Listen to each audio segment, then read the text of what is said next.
My dear friends, we're back today with another theme. We're going to talk today about the gold in Republican Roman coinage. Only in Republican Roman coinage. This work is going to be followed by two other works, as I'm going to explain at the end of it. Thank you. Talking about the background, many places had minted coins in gold. Lydia in Minor Asia was a Greek colony, was the first one, about 600 before Christ.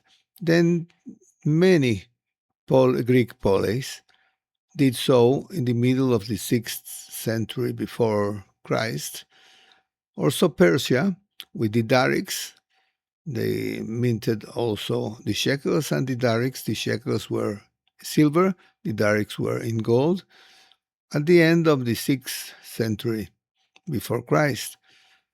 Then Alexander the Great with the status and the Carthage also at the same time that Alexander the Great, more or less in the 4th century.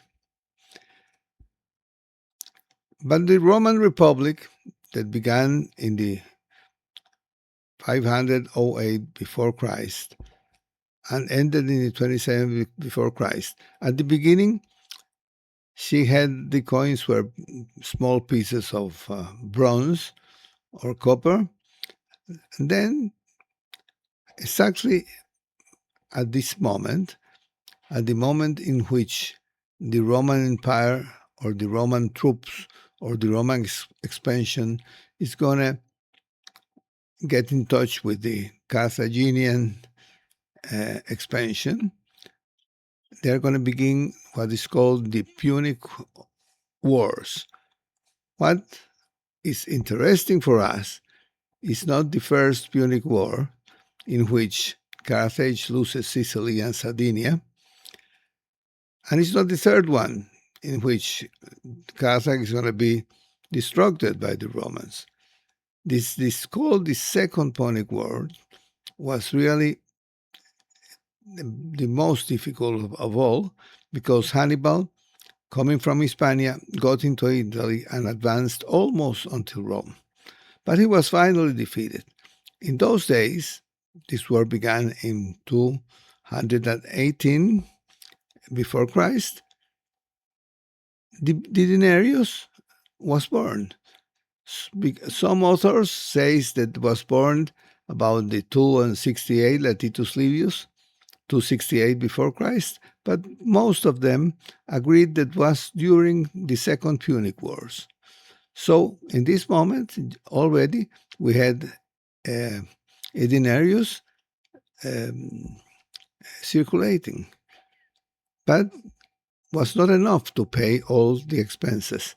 So Rome had the necessity of using their gold. So they asked the population to give the gold they had, and they went to the reserves in gold, and they did two emergency coinages, two emissions. Here, the first emissions in 216, only to pay their troops in the war, because Hannibal already won the Battle of Cannae, in which already Rome was exposed, and then they get in panic, and they decided to pay more and to get more people in the war, and to get also weapons. So these coins, because there were a lot of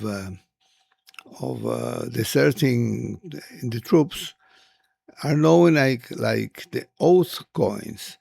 They were technically staters, gold staters and half of staters, 6.88 grams and 34.08, just like the staters that were in use by the Greeks. These are the coins of the oath. The obverse showed Janus, like the old Roman coins, and the reverse two men sacrificing a pig. This was the ritual, was an oath to invoke the gods and to show the troops that the gods were going to punish them if they deserted. The second gold series, at about 211 before Christ, Rome issued them because they were still in emergency and they couldn't pay with the silver they had the troops, so they did another issue of gold coins with a different design. These second series were half-of-staters. They were made theoretically around the 211 before Christ, but some of them 209, 208, and the weight was 3.4 grams, and the measurement was 18 millimeters, so they were hemistators. The obverse was Mars with a helmet, and the reverse an eagle on a lightning bolt, and the legend Roma here at the Exergus. First official coined coins came afterwards. They came during the 1st century. So repeating them till the 1st century, we're not going to have the first official gold coin. They were, the ones I talked before, were emergency coinage. Now this is going to be, what's the 1st century happening? A lot of civil wars. A lot of civil wars. I'm going to try in 2 slides to explain them in a very simple way, because if you don't know the Roman history, it's difficult to find or to profit the coins. Between the 88 and 81 before Christ, all this is before Christ, there was the first civil war, and the Sulla's was a dictatorship. He was called imperator. Imperator in Latin doesn't mean emperor. It means a victorious general. So Sulla's dictatorship was in these years. In the 81, he defeats Mithridates VI in Greece, and he got a lot of gold in these battles. When he had gold, he wanted to show he was a great general, a great dictatorship, and he decided to mint the first aurei in plural, aureus in singular. I'll say the word in Latin, aureus. So in the 83 before Christ, Pompey the Great was protected by Sulla's, and in the 78 before Christ, he's going to take power upon Sulla's death. When Sulla dies, Pompey the Great is going to take the power, but he's going to go after the Pompey the Great followers. So he wanted to be alone, not with the followers. Around the 60 before Christ, it was formed the first triumvirate, by Pompey the Great, Pompey, Julius Caesar, and Crassus. During these years that came afterwards, Julius Caesar is going to have a lot of success, especially in the Gallia, actual France, conquering the Gallia, and is going to be very popular. In the 54 before Christ, it's going to become a break between these triumvirs here, between Crassus, Julius Caesar, and Pompey, and it's going to begin a second civil war. And Caesar had a lot of success. He's going to cross the Rubicon, the famous crossing the Rubicon. When he crosses the Rubicon, he pronounced the famous words, alia jacta est. Well, luck is already shown. I don't know how to explain it. It's already assumed. Julius Caesar assumed power after the Battle of Pharsalus in the 48 before Christ, where he defeated Pompey, and he became the only authority almost in Rome. But after that, it's going to begin a plot, and he's going to be assassinated in the 44 before Christ. After his assassination, it's going to become another bloody purge, and the killers are going to be purged, and in the Battle of Philippi, they're going to be killed. Brutus and Cassius are going to be killed. And they decided to divide the empire into all of three: Mark Antony, Octavian, and Lepidus. In the 33rd before Christ is going to be again a breakup of this second triumvirate. And in the 31 before Christ, Mark Antony, that was keeping Egypt, is going to become he's going to become with Cleopatra the seventh. They were going to work together, and in the Battle of Actium, they're going to be defeated by Octavian. In the 31 before Christ. After that, Octavian is going to be keeping the power, and in the 27 before Christ, the Senate is going to confer the title of Augustus upon Octavian, beginning like this the empire. Maybe there's going to be a little bit of confusion here, but Octavian, and Augustus is the same person. When he was young, he was called Octavius. After the death of Julius Caesar, he inherited his beings, and he became Octavian. And after the 27 before Christ, the Senate is going to give him the title of Augustus. From this moment, he's going to be Augustus. So now that we talked a little bit about the history, now let's talk about Sulla. Sulla, remember, was the first dictator, and in the 87 before Christ, he minted his first official aureus, with the gold obtained against Mithridates, as I told, issued by a traveling military means. So this is not going to be very beautiful pieces, talking from an artistic point of view. They're going to be very, very simple, but his purpose was to show he was a great hero and a great dictator. There were two main, very famous variants. The first of all is the aureus of Venus and Victory. I repeat, made by an itinerant mint in Greece. The obverse was Venus crowned with a diadem, and Cupid with a palm branch that represented victory, and below the name of Sulla. The reverse shows two military trophies, and in the center, Capis and Litus. The Capis and Litus are pontifical instruments that show that the gods were with him. He wanted to show everyone he had the benefit of the gods. Above the word imper, victorious general, as I explained before. So this is the coin. So this is the Venus here, with the victory represented in a palm. And here you have the soldiers and the instruments with the word imper, and here the word Sulla. The second one, the aureus of the triumph of Quadriga, in the Quadriga. The obverse was Roma with a winged helmet, with the legend Mandi Pro. This was a legend that expressed the moneyer, the person authorized to mint coins. On the reverse was Sulla in a quadriga carrying a laurel branch.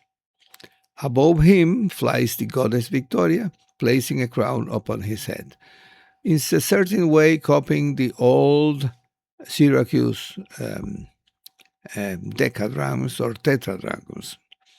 At the base, the inscription reads Sulla Imperator. This is the coin. Here you have it, Rome with the helmet, and here you see Sulla Here is Victoria crowning him, and his name Sulla down here in the excerpt. There's here another Aureus, maybe minted by Sulla because has his name here, maybe minted by his followers around the year he died. It's the same size more or less, 20 millimeters, and they're very thick coins, about 11 grams, like most of his auri. The obverse was Rome, and the reverse showed the equestrian statue of the same Sulla. What were these characteristics of Sulla's aureae? The characteristic was the weight. They were heavy. The most of the ori they're going to come after this, they're going to be about 8 grams or less.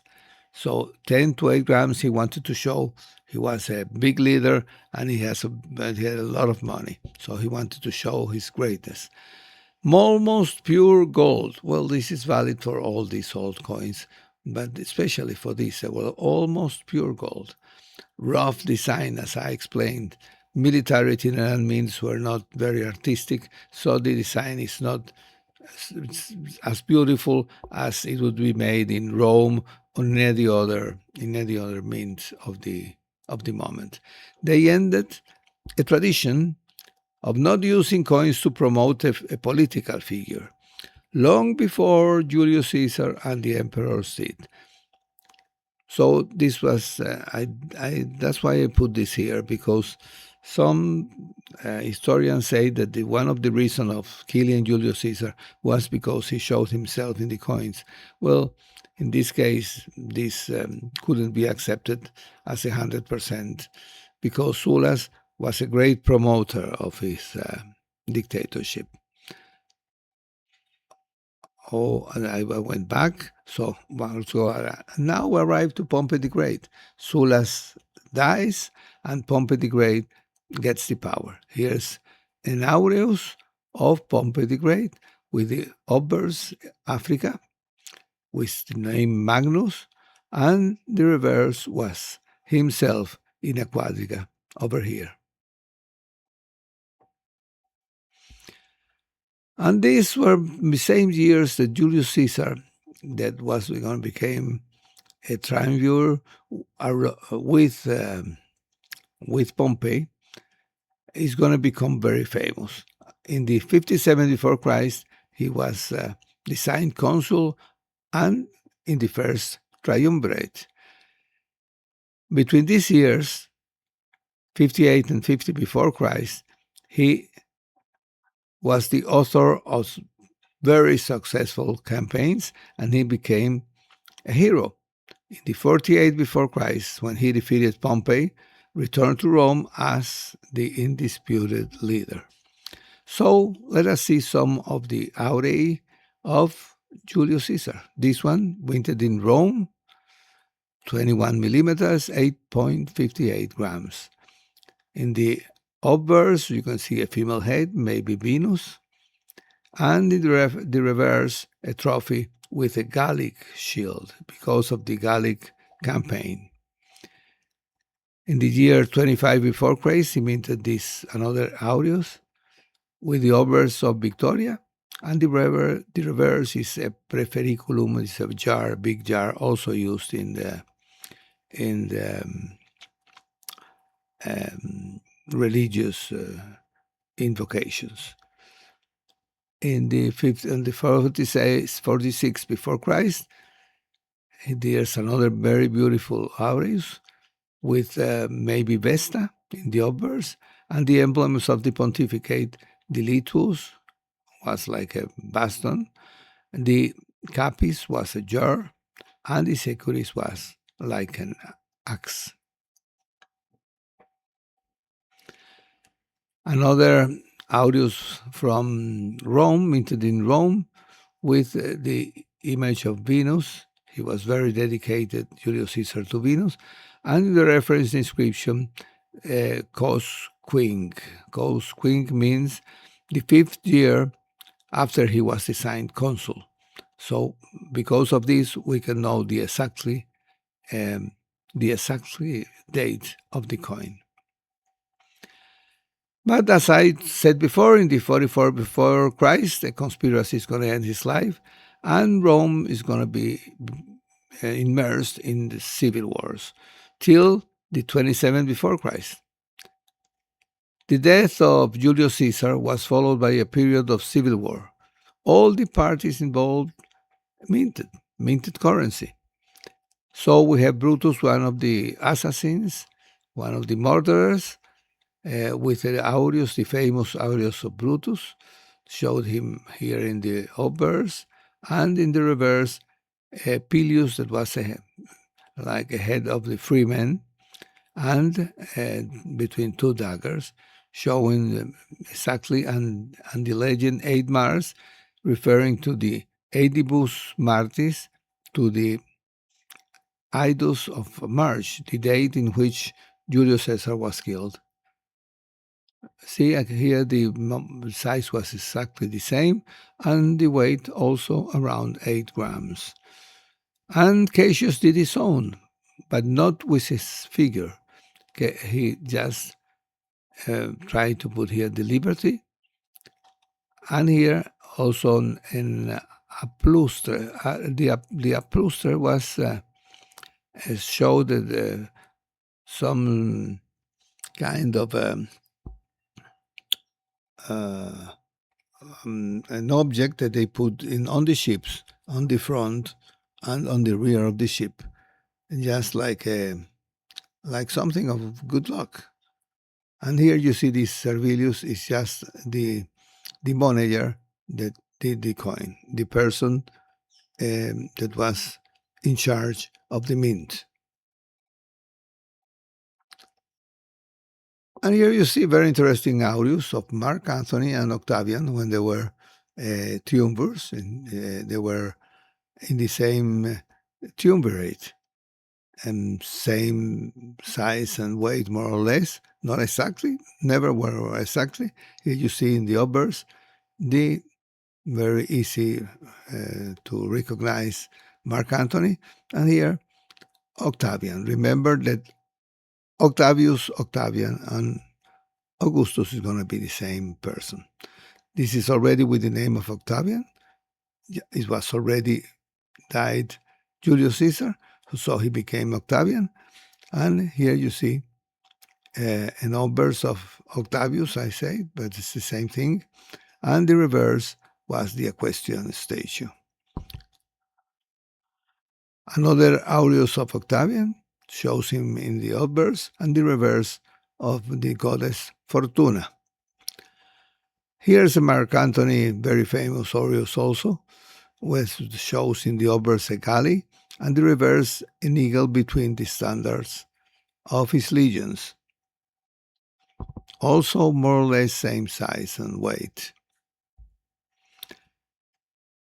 Another Octavian aureus minted in Rome was showing him, see, this minted in Rome means it's a better art construction. You see here his hairs, and look at this, the quadriga here in the reverse. After decades of civil war, August, or Octavian, in this case August, is going to take control of the situation, and he's going to become the first emperor. Remembering the Octavius, Octavian, Augustus is the same person. So we could resume that Julius Caesar made the aureus an official Roman coin and fixed its weight at 8.18, 1 part out of 40 of the pound, of the Roman pound. Augustus, the first emperor, would later modify its weight and market value. But that's another story, and we'll continue with this other story in a few days. This other story is the empire.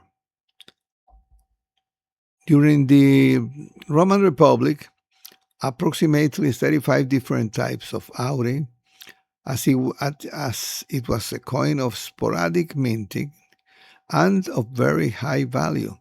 And there was another reason. there wasn't a lot of gold. So they had the limited minting and sporadic minting of, and it didn't circulate in the masses this was pieces of very high value.